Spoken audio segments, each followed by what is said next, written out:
Hello, this is John Cronin. Today we're going to do a podcast on how to sell your patent or patents, winning the game where others lose through sheer lack of knowledge. And this is part 2. Welcome back to Invent Anything. Coming up, discover in part 2 how patents can be sold by highlighting unique qualities related to the patents. You will learn about the best things to avoid. You'll learn about best practices. You'll learn how to leverage and overcome invalidity arguments. You'll learn about a little-known marketing of selling to small companies. Lastly, we'll discuss automation of the sales process that you should consider following. Inventions keep the world spinning. From fire and the wheel to today's high-tech, inventions power change. Turn your inventions into reality. Learn how to get your ideas to market. This is Invent Anything with John Cronin. Today we'll cover 6 topics. The first topic is the top 10 things you should do, absolutely avoid doing in trying to sell your patents. The second topic would be the top best practices to improve the chances of a sale. The third topic would be talking about how you can use evidence of use of infringement to help sell your patents. In topic number 4, we're going to move on to what happens when a buyer claims your patent is invalid. Then we'll move to topic number 5, which is consider selling to small companies your patents, because it's an unknown market to most companies that they can do that. And I'll tell you the reasons why it's an opportunity. And then finally, in topic number 6, we'll talk about using the power of automation and how important that is to try to sell your patents. And as before, we will then wrap up. What I'd like to do is spend a few seconds talking about the type of audience for this podcast, the types of people I think that might be interested in this, and maybe you're one of those audience members. For those who want to sell their patents, obviously, even if you have some experience, this is for you. I've had decades of experience in the patent space. I ran a licensing company for a number of years. We did hundreds of transactions, some in the hundreds of millions, some for hundreds of thousands. So we have a lot of experience in selling patents. So this is really coming from knowledge on the road, so to speak, road hardened. A second audience might be those who are looking to consider whether or not they should sell their patents, because the consideration, right, is to understand what's forthcoming. A third thing is how to prepare to sell your patents, which is absolutely fundamental, sort of a checklist of items. So if you're looking for that, listening to this podcast in part 1 and part 2 is for you. And those who are developing patents with the idea that you want to sell your patents down the road, these podcasts are really good for you because it will give you the opportunity to figure out how to improve your patenting, to get it ready for selling. And that's really great to do it that far back. Also, for all my inventor friends that are writing patents up, I believe I have about 1,600 patents myself, last count. And I know firsthand that if you know about licensing or selling patents, you can do a great job of writing your own patents or working with counsel to do that. And finally, for those who might be buying patents, that's the other side of the coin, right? You might be interested to know what people are trying to do to sell you patents. And so you could really understand that as a way to improve your negotiation. But either way, whether you're selling or buying, the idea of selling your patents in the market is a great topic, and I hope you take a look back from it. This is John Cronin from Invent Anything, and get ready. We're going to have a journey here. We're going to talk about patent sales and where we uncover the secrets to successfully sell your patents. We're going to talk about how you maximize your value. We're going to talk about how to avoid legal complications for establishing clear title. We're going to talk about things about the essential guidelines for a seamless transaction and discover how maybe inventing around your own patents or filing multiple additions to your patents or creating connection inventions or bridging the gap between your portfolio and the buyer are things that could give you great opportunities in selling your patents. So stay tuned, avoid the pitfalls, and get ready to improve your chances for selling your patents. So let's get into it. Let's talk about topic number 1, the top things to avoid, absolutely avoid when you're trying to sell your patents. Now this comes from experience, because I've done deals where they just didn't go and learned the hard way many things that don't work. So this is road hardened information. The first thing is, if you're going to sell your patents and you don't have clear title, you might as well forget it. Why? Because let's just say that somebody wants to buy your patents or license them. if they do their diligence, they're going to investigate, do you have clear title? Was there a good assignment between the inventor and the company? And what's happening here is you really can't sell a piece of property, real estate, right, unless you have the title, which is why they do a title search. So if you're starting off, get this fixed. It's extremely important. Another thing is really avoid trying to sell patents that have a limited expiration date. In other words, if it's only got 2 or 3 years left, unfortunately, it's so difficult to get value out of patents. And I don't care how good they are, even litigation grade patents. Because what happens is if it's not a lot of time left, by the time you do a deal, they want to sell the patents. By the time they implement the patent, to be able to basically create a product or service around it, basically there's not much time left at all. So unfortunately, if you waited to 2 or 3 years left, you're really limiting your chances of selling a patent. A third thing is, and this is kind of interesting, you should avoid approaching buyers who haven't bought patents before. Now, you would ask, no, wait a minute, how do I know if they've bought patents? Well, there's a lot of tricks to the trade here. I mean, for instance, you could get on the patent databases and look at the potential buyers and see if they have patents, and then see if they bought patents from somebody else, because you could see change of assignment. There's all sorts of web crawls and tools and techniques we use to see if that buyer is sophisticated. Now, why would it make sense to do this? Because if it's the first time a buyer has ever been approached to buy a patent, they have to develop all the internal processes to analyze it, to do the diligence, to figure out what the price is. So it's so much better, if you can, to find buyers who've already bought patents, because they've previously established the prerequisites in their company of why to buy and how to do diligence. Another thing, number 4 here, is avoid buyers that don't have any money. Once again, why is that important? Well, everyone is going to get very excited, but the problem is they don't have money. So how are they going to buy your patents, right? Even if it's hundreds of thousands or millions. So how do you do that? Well, there's plenty of ways to do it. You could look up market caps of companies. You can look at their balance sheets. Some would have it. You could follow the news articles about investment and things like that. So you can actually, in the negotiations, when you're talking about your patents, actually test their wallet.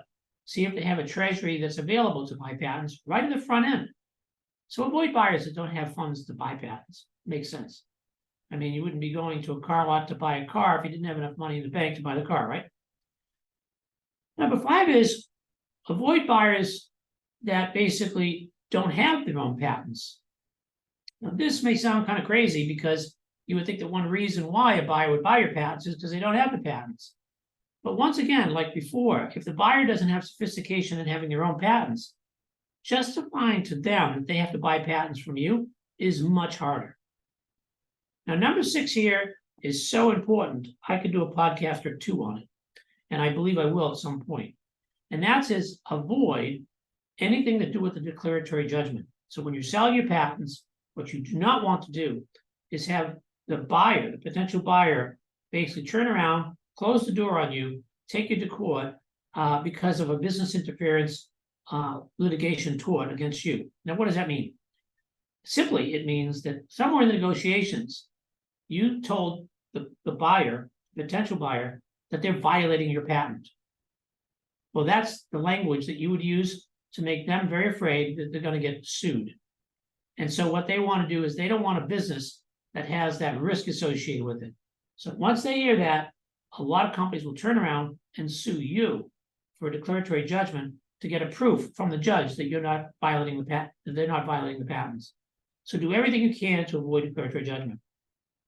Number 7, avoid potential buyers that don't have a headquarters in your patent's country of origin. So if your patent is in the US and you're trying to sell to a company whose headquarters are in Italy, you've got a real problem, okay? Even though they might make and sell patents, they're making and sell products for the patents that they want to buy in the US. Chances are, if they're Italian-based headquarters or a non-US based headquarters, they don't know all the laws associated with the US because they're not working in it. They don't know the markets in the US. They don't know a lot of that stuff. So it's a big hurdle to overcome to try to sell patents if the buyers are in another country than the patent you're trying to sell. Another thing you have to come to grips with, number 9, is avoid trying to sell patents whereby you don't want to sell know-how. And what we mean here is that when an entity buys patents, they're very interested in not only the patents, but the information behind it, the data, the prototype, the people, the know-how. So if you're not willing to let that go, it can be very difficult for you to sell your patents, because almost anybody that buys patents wants as much knowledge, much help as they can to make those patents work. Number 9 is avoid selling patents with inventors no longer in your company. I can tell you all sorts of problems with inventors that are basically not in the company, and even worse, like in number 10, renegade inventors who basically don't like the company. And so eventually the inventors of the patent can come into the legal case for the new buyer. So avoid inventors that are not with the company or renegade inventors. Now let's get into topic number 2, how to sell a patent and 10 best practices that will improve your chances for a sale. The first thing is, for the patent you're going to sell, is attempt to invent around your own patents and file added provisionals. Now, we do have a podcast on inventing around that process, and you can learn from that. So if you follow that podcast, you recognize by inventing around your own patent, you have strengthened your patent, because many times a company, when they're looking at a patent, may think that they don't need to buy your patent because they can invent around it. So if you invent around your own patent and provide those invent arounds as applications as part of the sale, basically you cut them off with that objection. Another thing, number 2, is you can invent on top of your patent and file numerous additions there, meaning instead of inventing around the patent, you ask yourself, what's the next step of this patent? What am I going to do to improve the manufacturing process? What am I going to do to improve the efficiency of this patent? So these improvement inventions, you can brainstorm and file more improvement inventions on top of your patent. So now you're presenting the argument to a buyer that you have patents with all the improvement patents in place, and that raises the value. Now, no, they don't have to be issued patents. They can be filed as provisionals to make the same case. Another thing you can do to raise the value here is to develop key trade secrets that go along with the patent, and even document those trade secrets. That internal know-how we talked about. So if you could provide, here is my patents, but here is the know-how behind it, and I have those documented, that will help your case. Number 4, create a working prototype. Nothing is better than showing that it works. Believe it or not, in some cases, if you have a patent but don't have a prototype, sometimes with some small amount of money, you could develop some sort of a prototype, particularly if it's software or some easy product that could be made. So create a working prototype, and that will help the sale of the product, the sale of patents, if you have some sort of real working prototype. One of the things you want to do here in number 5 is create a connection invention or 2 between your patent and the buyer's products. And what we mean by that is, if you're making a better cup, and this company's going to integrate that cup into their product line, they may sell lids. And maybe the lids they have to develop for the cup you've invented might be different. So create the connection inventions so that they know how it's going to connect into their business. Another thing you can do to improve your chances for selling your patent is number 6, which is to present a list of future directions for your patents. Nothing is better for the potential buyer than to chat about all the potential new things you could do with this patent, new markets, new product derivations, etc. So thinking about that ahead of time and preparing a list is a very powerful thing in order to improve the chances of sale. Now, one thing that is many times overlooked is the recognition, like in number 7, to review the patent office file wrappers and address objections up front. See, when a patent goes to the patent office and the examiner gets it, they almost always object to patenting it for a number of reasons. And then through the patent office discussion, which is all documented between the patent attorney and the examiner, you see all the objections to patentability that eventually will overcome in your patent. Understand that, because almost always when someone's going to spend, some amount of money for your patent, they're going to hire a patent attorney to go through the file wrapper, and questions are going to come back. So understand your file wrapper before you try to sell the patent, and don't be surprised if that information is going to be debated. One thing we found, and this is kind of interesting, and this is number 8, is to develop a compelling short video, almost a sales package, as you will, which describes who you are and why you're selling your patent, and a little bit about your personal history, and also about the patent and sort of what it covers. Maybe talk about the claim a bit, but talk about what it can do.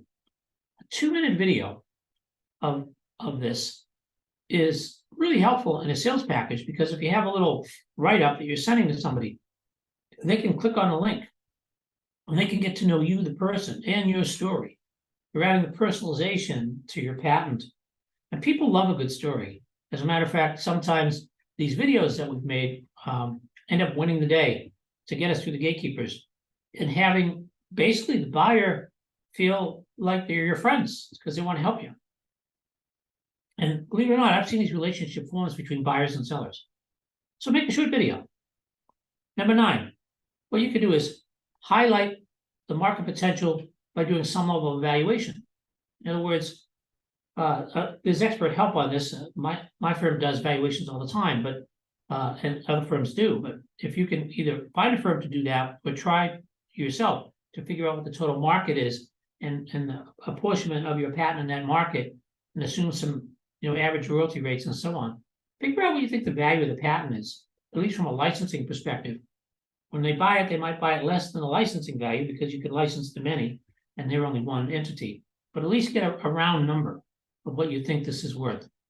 I was on a phone call last night at 8 o'clock in Korea, and I'm helping a client sell a patent. And the third question that they came out was, what's your expectation for a sale?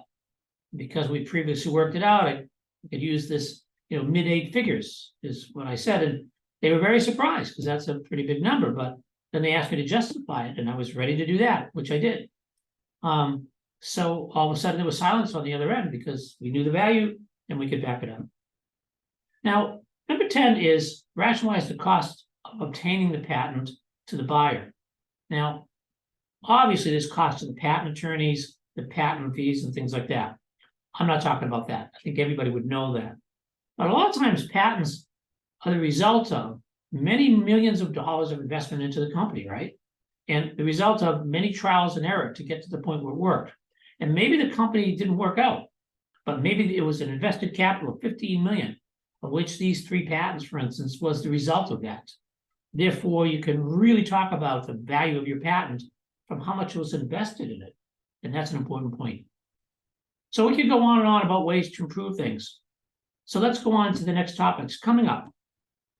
Learn about selling patents using evidence of use for infringement, or a way to sort of figure out and maximize the patent value. Learn pervasive claim charts could be the way to go, or how to demonstrate unauthorized use of your technology as proof of its market relevance. Maybe we could talk about the strategic benefits of declaratory judgments once again, and trade secrets. Maybe you can figure out through this next section how to gain negotiation leverage, how to ignite kind of a bidding war, how to showcase proven markets about your technology, and most importantly, how to overcome challenges when facing prior art claims. And don't miss, when we start talking about this, how to use evidence of use of infringement to actually improve the chances for your patent sale. We'll be right back. So let's get into topic number 3. It's actually one of my favorites. It's called How to Sell Your Patents Using Evidence of Use of Patent Infringement. Now, evidence of use is something I'll explain quickly. Just as a background here, my firm does evidence of use for clients all the time, 2 or 3 a month, and we've been doing that for 2 or 3 decades. So we have a lot of experience in what is evidence of use. Although we don't practice patent law, we do the technical work behind evidence of use. But what is, in number 1 here, on the topic number 3, what is evidence of use? Well, evidence of patent infringement means that you can prove by looking at your claims and by matching it up to the client's product or service that they're the same. So you can literally show a table to essentially show, here are the elements of your patent claim or method steps, and here are the elements of the buyer's method steps or elements as well, and you line them up. Getting information about your client's products or the buyer's products or services many times just derived by the website of the buyer because they have this information. But many times our clients actually go get the product and take it apart with a service and try to do some investigation work. But if they have evidence of use, you have to be very careful because you don't want to say you have evidence of use. And there's a trick here that we can use to get the same point across without saying that we have evidence of use for infringing, because that would be a declaratory judgment opportunity, which we just talked about. On the other hand, as I mentioned, the deals I've been working on, in one deal I'm working on, the buyer actually asked, did we have claim charts against their product? And we did. And under NDA, we passed them. So in that case, getting a declaratory judgment would probably be the right thing because they asked for it, okay? And it's our opinion of what the claim chart is. So evidence of use is proof of the patented technology being used by the potential buyer. Now, number two about evidence of use is the importance of using it to sell patents. What I mean is, if you have evidence of use, that shows tremendous credibility of why they need the patent, right? And number three is a derivative from this, which is talking about declaratory judgment again. Now, we talked about declaratory judgment before by mentioning, don't say to the potential buyer that they're infringing your patent. That was how we brought it up before. But now we're talking about declaratory judgment in a slightly different context, because you have done evidence of use. So you actually know that they're violating your patent, and you're trying to get them to see the evidence of use, right? So you're getting closer to a declaratory judgment. So you have to be very careful here. I mentioned if they request it, which is great, that's under NDA. So very rarely would anybody get a declaratory judgment if the other side requested claim charts, etc. But here what we're trying to do is trying to get the buyer to understand the value of your patent through this evidence of use. One way to do this, and I mentioned there was a trick, and this is number 4, called the seller's black box. At IBM, when we were at IBM, this was called the IBM proof package. And basically what we could do is to show our patent claim and then show a picture of our product, showing how our product and our patent claim link. So our claim links to our product. Then we would show the competitor's product, the company that we're in trying to sell a licensed patents to, and we'd show our product picture to their product picture. Now, since we've linked their product picture to our product picture, and then our product picture to our claim, there's a relationship that shows evidence of use, but it's not direct. So we've never got a declaratory judgment doing this. I call it the seller's black box. You take your patent, wherever it is, in their process or their system, and basically take their process or their system and draw a black box in that part and say, we don't know what you do, but what we do would make that black box work really well. So in essence, you put your patent inside their black box and avoid totally this whole idea of declaratory judgment. One of the things about evidence of use is that it can really leverage, in number 5 here, leverage the evidence of use for competitors' trading cards. So in some cases, when we try to sell a patent to a company, we may find evidence of use of our patents to the competitor of that buyer. So now we have a great opportunity to explain that we have evidence of use of our patent in your competitor, and this would be a great reason to buy it, our patent, because it could be used as a trading card. And we've done a lot of deals like that. So finding evidence of use, either for the potential buyers or the competitors, is really important. I talk about claim charts. I could probably do a whole podcast or 2 on claim charts. Once again, this is an art. There are people that do claim charts very well, and others that do claim charts that, quite honestly, it's hard to get the point across to see how it would connect the claim to the product. So claim charts, once again, is the claim of your invention listed in a table, and on the other side is the product or method steps of the buyer's product or service. So claim charts are normally known in the industry. All claim charts are not created equal. So we would suggest, if you're trying to sell your patents where you think there's evidence of use, get really decent claim charts. One of the things in number 7 is that when you have evidence of use and you're presenting evidence of use to a new client that might want to be the buyer, then what you're doing is automatically having them recognize that they need to have a good freedom to operate process. Meaning, if this is the first time that your patent is showing up to this buyer and they didn't know about your patent, that basically tells you that they never had a freedom to operate process on their product. In other words, they developed the product, put it out, and never did a patent search. So when you do an evidence of use, and then you're delivering that to a potential buyer, and they get surprised by it, you automatically know they do not have a good process for freedom to operate, which generically then means they probably don't have a lot of other safeguards in their system to guard against patents like yours. So you've learned something if they are surprised by your patent. And then you can leverage this freedom to operate with them, saying, since you hadn't done a freedom to operate, this certainly will help you understand where our patent fits and maybe other patents fit. One of the things that happened, and this is topic number 8, is the negotiation power through evidence of infringement is really high. As I mentioned before, I got evidence of use, and you're using my patent, and you're the buyer. I have a hell of a lot of negotiation power, and that helps an awful lot in making a deal happen. Because at the end of the day, you could always sue them, right? And they know that. So this is really important.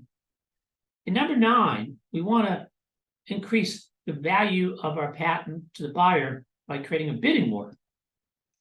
So I really like to approach a potential buyer of a patent, particularly after I have other potential buyers of the patent. As a matter of fact, I will stage this on purpose.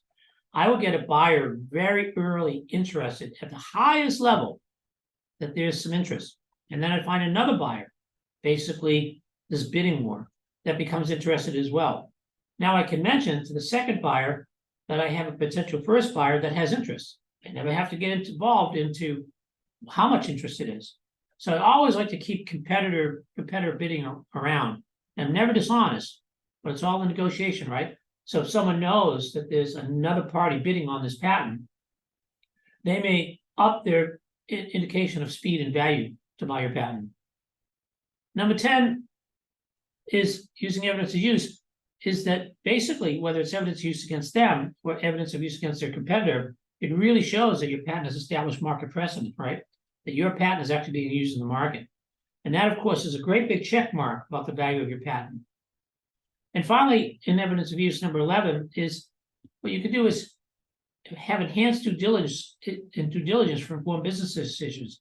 You see, you can have that purchaser engage in a more exhaustive due diligence process, because I could tell you the difference between having evidence of use or not is the buyer, if there isn't evidence of use being talked about, the buyer will do some level of due diligence. On the other hand, if the buyer knows there's evidence of use, they will do a tremendous amount of due diligence. So what you're doing is, through the very nature of saying there's evidence of use, whether you are right or wrong, to 100%, gets them to do a lot more due diligence, which is really what you want to do. So this evidence of use is great to make the value go up and to get the buyer to do more diligence, which is what you want them to do. Let's change the subject and go to topic number 4. How do you sell your patents when a buyer claims that your patent is invalid? I mean, you might think this is the end of the world if you're trying to sell your patent. So the first thing is, just quickly, what's the definition of prior art? And how could prior art be used to invalidate your patent? Well, if the buyer basically reads your patents or patent and says, I have these 4 patents I found, or I have this article I found, and they describe your invention well before you filed your patent. If that was the case, the patent office wouldn't allow your patent to be issued. On the other hand, if it happens after your patent issues, then that information could be brought to the patent office in terms of re-examination to invalidate your patent. So it's a challenge. So first of all, prior art is always brought up in a patent sale transaction. And it's a negotiation tactic a lot of times. So the idea is to understand what their prior art is and be able to debate that with them. You know, basically this is a challenge. And number 2, the challenge is that the buyer claims that they have prior art. And sometimes the buyer will tell you what the prior art is, and sometimes they won't. But that challenge, expect that challenge is going to come. Now, what do you do to get ready for that? Well, before you sell your patent, not only did you do prior art in order to get your patent, with the examiner, but it might be worthwhile doing a second prior art search before selling it. Because a lot of times doing prior art to get a patent, the prior art search you're doing might be very different than doing a prior art search to sell a patent. And what I mean by that is there's a lot of prior art that a buyer will abstract up to tell you that you're violating it so they don't have to buy it. So doing another prior art search right before you sell is a very useful thing to understand currently. A lot of times, by the way, prior art for patents might not have been laid open by this, when you try to get your patent examined. A year or two later, you got your patent, and some other prior art was opened up that was before your patent. Nobody's looking at that, so your patent isn't invalid yet, but the person you're selling it to may find it. So there's a lot of good reasons to look at the prior art before you sell your patent. One of the things about this is, number 3, is to investigate the source of assertion of prior art, meaning if it's a patent and it's prior art, that's a robust piece of prior art. It's easy to understand exactly what the patent is, reading the claims, etc. But if it's a paper or a journal or some website, a lot of people would abstract that information up and say that's prior art. And it's extremely debatable whether a paper or a website or a picture of a product really should be considered prior art. A lot of thinking would have to be done. So consider what the assertion is. If it's another patent, it's probably a good assertion. If it's something else, I when I negotiate it, would almost totally discount it. I would say, if that product is a violation, would invalidate my patent, what does that product claim look like? Because you have to get this specific. One of the things we want to do in terms of this prior art, and number 4, is to evaluate the type of prior art, which I just mentioned. Sometimes the prior art is vague. Sometimes the prior art is very specific. Sometimes the prior art is very direct. And sometimes the prior art is somehow related. So look at the prior art and try to figure out what type of it is, and then know what kind of assertion it is. In any case, when you're trying to sell a patent and prior art is brought up, strongly would recommend number 5, which is make sure you get legal opinions on your end. One of the key things is the buyer using a patent attorney on their end to provide the prior art and make an opinion? A lot of companies will have the CEO or the CTO say they found prior art and they're negotiating that they have prior art. The way that I shut that down with an objection is I ask the CEO or the CTO if they're a patent attorney. And of course they say no. So then I say, only a patent attorney has the credentials to look at the prior art with the patent office or their client. So prior art and patent claims and understanding it is the practice of a patent attorney. So by you, the CEO, saying you found prior art doesn't mean anything to us. So by doing that, it's a strong pushback against the objection. No matter what happens in number 6, you should always disagree with the buyer's position on prior art. Meaning, at the end of the day, you shouldn't come up and say, yep, you're right, this is prior art. This would invalidate my patent. Prior art given to you may be something where you then have to turn around and provide that prior art back to the patent office because you learned of some new art. So get a legal opinion here and be very careful, but I would never agree with the buyer's assertion as prior art. One of the things about prior art is it helps you understand how they're going to leverage your negotiation. But one thing is that patents are presumed to be valid until they're invalidated. So during the negotiation, you should always understand that your patent is valid until it's invalidated. And I would say that in the negotiation. One of the things about prior art is you need to analyze the buyer's motivation. Why are they bringing up prior art?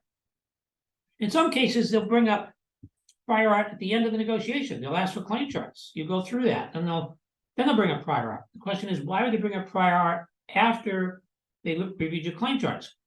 Why wouldn't they want to bring it up first? The buyer's motivation of using prior art against you is brought up at any point during the negotiation. So one of the things we want to do is analyze the buyer's motivation in terms of when they're bringing up prior art and why they're bringing it up.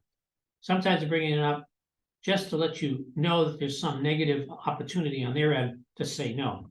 Sometimes they're bringing it up because it's absolutely a killer argument. There's no way they're going to buy this patent because of the prior art. So you have to kind of analyze where they are. Prior art doesn't mean the game is over. It could just be a negotiation tactic. One of the things is that sometimes buyers will say they have prior art, but they withhold it. And this is number 9, withholding prior art. if they withhold it and don't give it to you, like they don't give you the patent number, that says that they probably really don't believe in the prior art. Once again, it's a negotiation. So I strongly suggest trying to get the prior art and asking them for it. If they don't give it to you and they're trying to shut you down for it, that's really setting you up for the question, should we assert our patent on these people because they're not being straightforward? Tell us what prior art they found. And I mentioned this before, but number 10, recognize all patents are prior art. So of course it's going to come up in every single deal that you have. One of the things you want to do in point number 11 is to try to highlight the differences between your patent and the prior art so you can have that discussion. There's always a difference. One of the things is there's always other consideration on prior art. Like sometimes prior art with the patent office gets discussed, like in office actions, and you overcome the prior art because you can show the examiner it wouldn't be that obvious to have this patent as prior art. So there's great objections on overcoming prior art based upon non-obviousness, where you don't see the connection. And finally, a couple more points.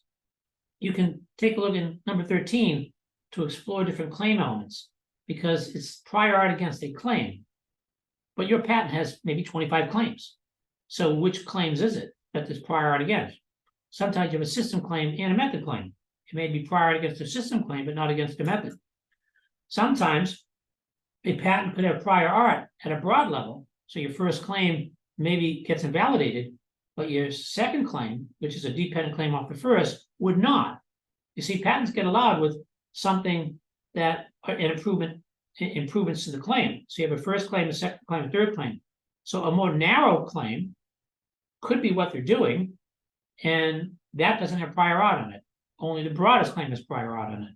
So explore claim amendments and figure out not only what prior art it is, but what claim is it against. And finally, one thing you could do, if it's a big enough deal, is you can request your own reexamination. And you can use the patents or the prior art they're giving you and request a reexamination. If you came back with a reexamination that was positive, then you've got a great case for a patent sale. And unfortunately, reexaminations cost a lot of money and a lot of time. They could take 6-9 months plus hundreds of thousands of dollars. But if it's a big enough deal, you might decide to do that. Well, we've covered a lot in topic 3 and topic 4, but let's move on. Topic number 5 and topic number 6 is coming up. We're going to learn about how to sell your patents to small companies. We're going to learn about why that makes a difference. We're going to learn about how, when you see a company, the post-financing of that company may make them a great target to buy your patents. We're going to talk about selling patents to small companies because it helps you amplify the value to them, because maybe their stock value can go up. We're going to talk about, additionally, after we talk about small companies and why they're such a great candidate to sell patents, we're going to talk about something really important, which is what happens if I've got 20, 30 companies and 2 or 3 contacts per company, and I want to get out to that market. That's a pretty big chore to do. And we want to talk about certain things you could do to automate that process to make your life easier on the sale of your patents in a large market. So stay tuned for topic number 5 and topic number 6. Topic number 5, how to sell your patents. Consider selling your patents to small companies. And here are some of the reasons why. And by the way, I have practical experience doing this. Whenever I'm trying to sell patents or licensed patents, this always comes up. And I always have to convince my client about why they want to sell patents to a small company. Let's get right into it. Well, first of all, what do I mean by small company? I would say it's somewhere between $1 million and $100 million. $100 million may sound like a lot of money, but companies that have market caps of today, like Apple, almost $4 trillion, $100 million is small. So basically, and that I'm talking about market caps.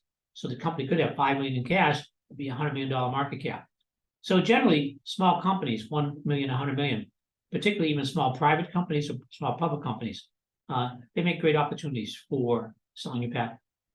Now, what are some of the reasons why small companies are good? Well, one of the great things about small companies is there's few gatekeepers. Getting into Apple or getting into Microsoft or to Samsung or to Hyundai or something is very difficult. There's a huge organization there, and how to get in and how to have them make decisions quickly just doesn't happen. So small companies, by the way, you might get right in and talk to the CEO, which would be wonderful, or at least talk to the CTO. So chances are one of the nice things is you can get through gatekeepers. Another reason why you want to potentially deal with small companies is in topic number 2 is, even though they have fewer gatekeepers, number 3 is they're very less sophisticated analyzing patents. In a large company, they have teams of people to might analyze inbound patent opportunities. But in a small company, it's probably the CEO and maybe an outside attorney that's going to help make that decision. So even though there's less gatekeepers, also there's less sophistication to analyze it. Now, am I saying that there's a better opportunity to sell patents to people that don't know that much about patents? Absolutely yes. And believe it or not, I've seen a lot of transactions where people bought patents and then recognized what they really had bought was not what they thought they had bought. And so what we want to do is take the opportunity. If someone wants to buy a patent from you for the price that you want to sell it to, and they don't know all about why it's good or not, that's on them, right? So less sophistication. Topic number 4 is that there are many different options to buy patents in your small company. So maybe they can give you cash, but they can also give you equity. Now, large companies aren't going to give you equity. They can give you a percentage of sales. They can only buy your patent for some amount and say, I'll give you a percentage of the sales for the first 2 years. So it's an acquisition license. So there's so many things that could happen. They may decide, we'll buy your patent, but we want to hire you as a consultant for $150,000 a year, part-time, to help us deploy this invention. So now you're getting money for consulting, you're getting money on the upside of equity, you're getting money for the sale. So there's so many other fungible ways to make money from small companies that there's always a much more creative deal to be made. One of the things about small companies is they usually have a small board, they have a few investors, and they're very worried about lawsuits. Unlike large companies who really don't care about patent lawsuits, they're like, sue me, try it. I have millions of dollars, you go find millions of dollars to sue me. Small companies don't want to be spending hundreds of thousands of dollars protecting themselves, or even millions. So the fear of lawsuits is very big in small companies. So therefore, there's another reason why they want to buy patents. The other thing I mentioned is not only can you get through the gatekeepers, but number 6 is you can very quickly get through the right person, but you can very quickly from there get to the decision maker. And normally the decision maker is the CEO and the board.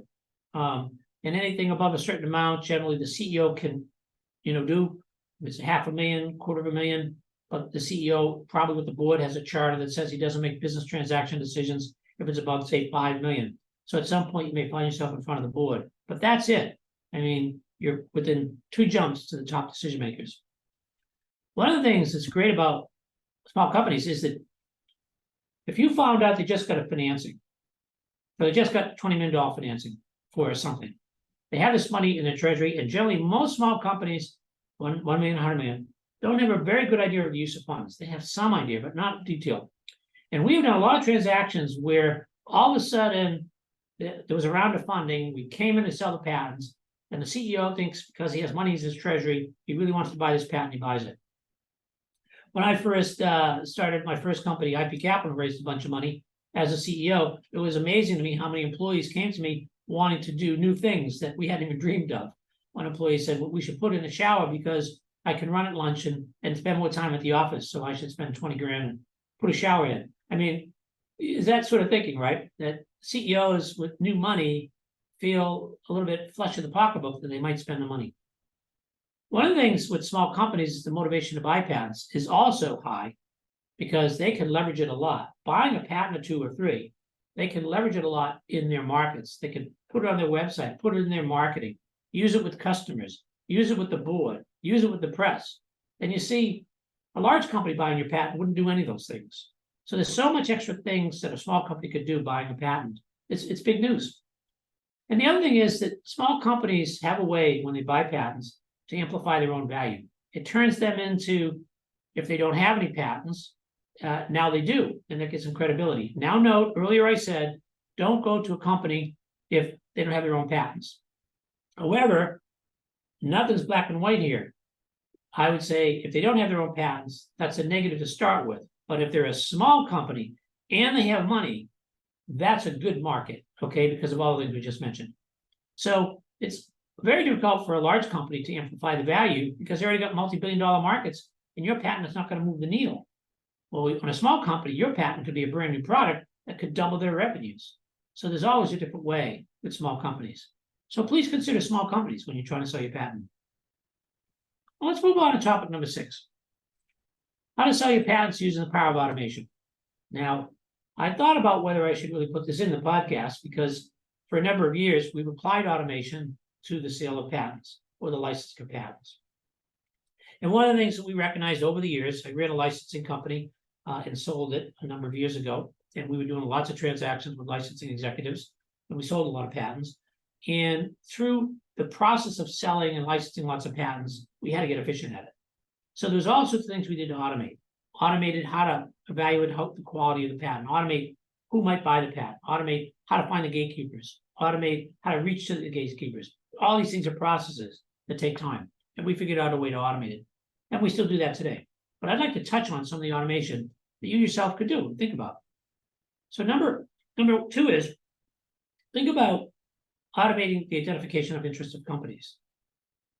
Like when you're looking at your patent, who would be interested? Some quick things you could do is look up citations. We've talked about this earlier in part 1. Who's citing your patent? What are those companies? Then you could pretty easily get on the internet and ask Chat Bing or something, or Google, what are competitors to that company? So now you got your cited companies and you have competitors companies. You can even put your patent in to these large language model chat tools and basically say, who would be representative companies that we could sell this to? So automate the practice of figuring out which companies we can sell to. So number 3 is automate the extraction of company contacts. So we have a company, you should figure out the types of people you want to find those companies, and you can use a web crawler or do a lot of work on the internet to try to find these names, if you will. There's probably some AI programs, etc., that you could go to find the right names in the company. There are definitely data services like ZoomInfo and the rest, but that costs a lot of money. We have these accounts. We offer these services to our clients, but you want to figure out a way to automate how to get as many names as possible. And once you do that, then the next part is to understand how to get their emails. And so that's yet another AI tool or whatever. But automating getting the contact names and their emails is extremely important. You could get their phone numbers, but I can tell you over the years, dialing somebody on the phone just is so difficult. So we almost totally rely on emails today. The next thing is, once you have companies and you have the contacts and you have the emails, you want to, number 4, figure out what the marketing package is. And finding a way to automate that. You see, you might develop a marketing package basically to describe your patent in the market, your case, your video, and all that stuff that we just mentioned. But any marketing package really needs to be customized for every single buyer because you have to know what's specific to them about your patent that they would want. That's the hook. So figuring out a way to automate that. There are AI programs today that can help you very quickly dump in, say, the content of your patent, the content of their website, and have the large language model come up with the connections, if you will. So automating that is an important thing. One of the things we want to sort of think about is number 5, automating the sequence of emails. Once again, there are tools you can buy that are expensive, thousands and tens of thousands of dollars to do an email sequence. Because if you've got to do 30 companies with 3 contacts each, that's 100 emails. And you want to put a sequence of emails out to get the attention. So you're tracking a lot of stuff. And like I mentioned, we do some of these things in the service. I even wrote my own email sequencer because I do it so much. But clearly there are ways that you might find some tools to help you through the email sequencing. One of the things that would help in number 6 is automate the review of the outreach results. By that I mean, as you start to get results in, most people don't recognize that the results, when they say something or say nothing or make statements, all that is data to help you analyze the responses to the market. It's like customer feedback, right? So if you can have a structured way of taking information in from everybody you talk to and have a way to analyze it, you can actually automate it. So what we do is we have all sorts of ways to analyze it: the click rate, the reply rate. We have checklists when we talk to people about whether they talked about prior art, et cetera, et cetera. So you can automate. But let's just say that everybody you talk to is talking about the price being too high, but nobody's talking about prior art. You might not think about that, but that's very valuable information. Next thing you want to do is number 7 is to automate how you do the interaction with the client. If you sort of think about it, the very first time somebody would respond to an email is great. The first time you get them on the phone or through a Zoom, et cetera, is the next step. So what do you do in a way, because you're going to be handling many of these calls, right? And many of these Zooms. So what can you do to have a format? What can you do to have questions and answers and really kind of automate this whole interaction? And then it turns out that a lot of the deals that we've looked at over the years, on the first reach outs to 30, 50, 100 companies, we didn't get as much a response.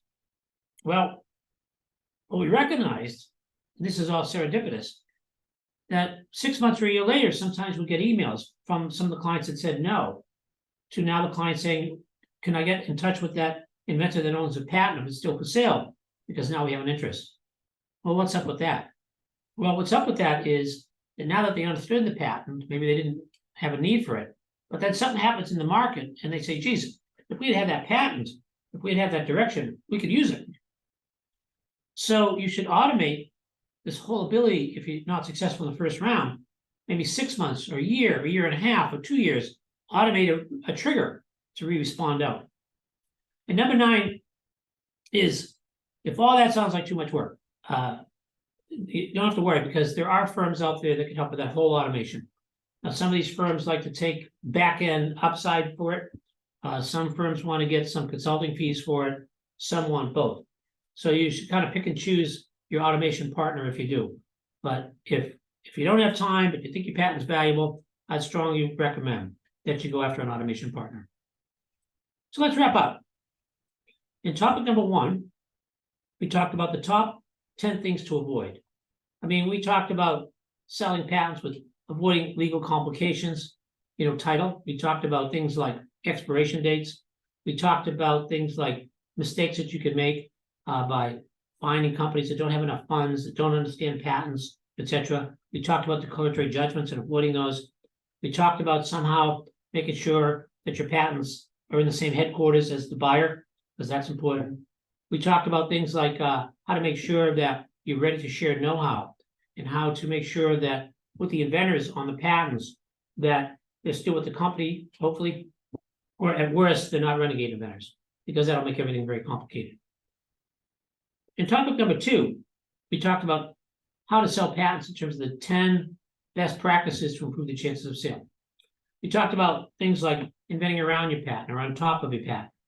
We talked about ways to innovate and file multiple additions to your patents. We talked about ways to demonstrate the improvement that you have to the ongoing improvement. We talked about key trade secrets that you might want to add.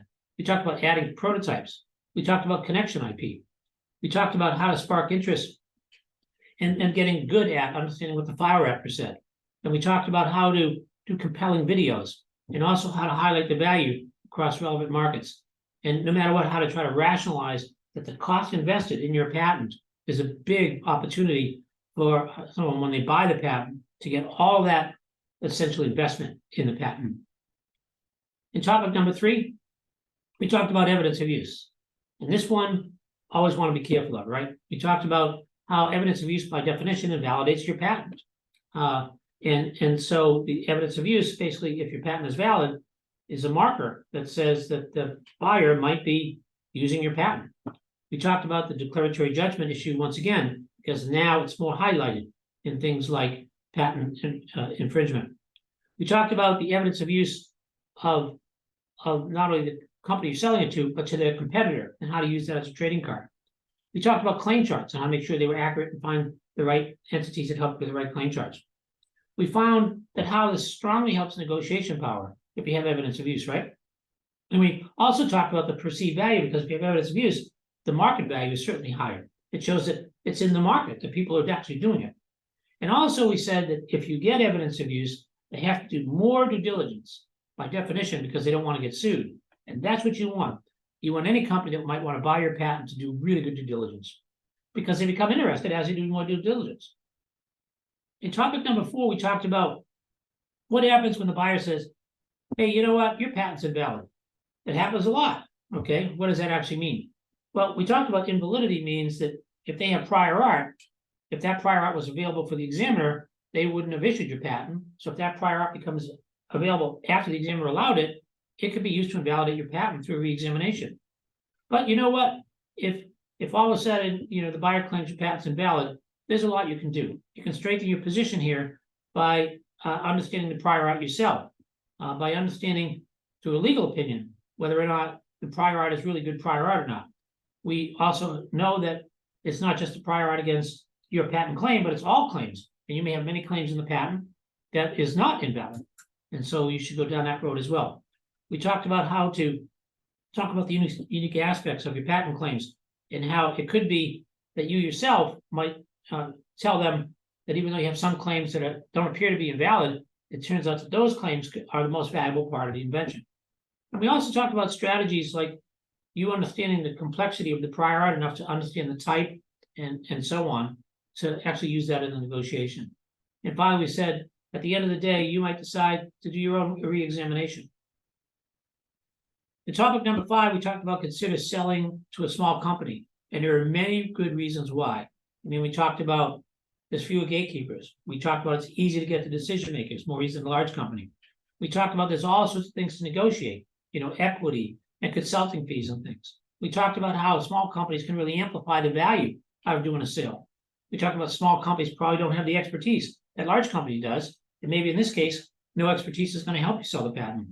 Now, also we talked about how you can do all sorts of deals with small companies that a large company would never do.